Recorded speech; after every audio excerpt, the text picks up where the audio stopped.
Sa susunod na taon, ayaw na nila sundin yung requirements. Ang ginawa nila, pinaghati-hatian nila per legislative district, inattach nila yung paghati-hati nila sa budget. Sinabi ko na ito noon, parang maalala ko 4 billion. Nilagay nila kinuha nila sa repairs, nilagay nila sa school building program. Nilipat lang nila ang pera, walang bagong pera. Wala na akong masabi, guys. So, dahil si Martin Romualdez at si Saldi ko lang pala ang nagdidesisyon. So, nung nasa Department of Education ang ating mahal na VP, Sara, ay pinagkakaisahan pala talaga siya. So, ang ginawa daw nila, pinaghati-hatian at inattach.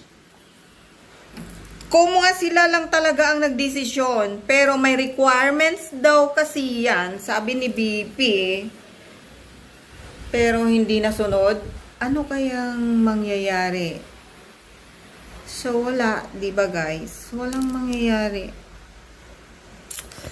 So, in my points of view, pinagkakaisahan ang ating mahal na Vice President.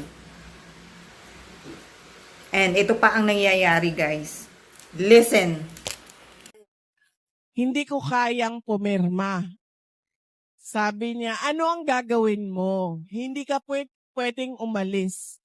Dahil kapag umalis ka, baban nila.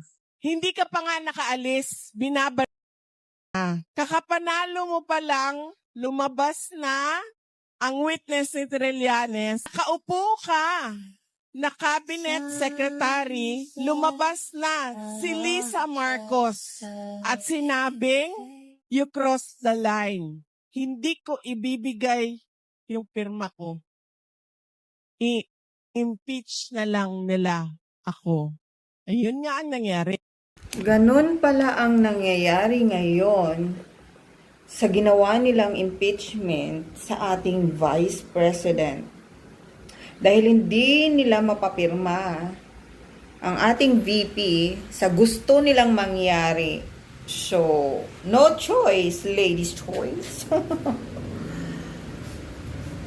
Masalimuot ang nangyayari sa ating Vice President. So, tignan na lang natin kung ano ang magaganap dahil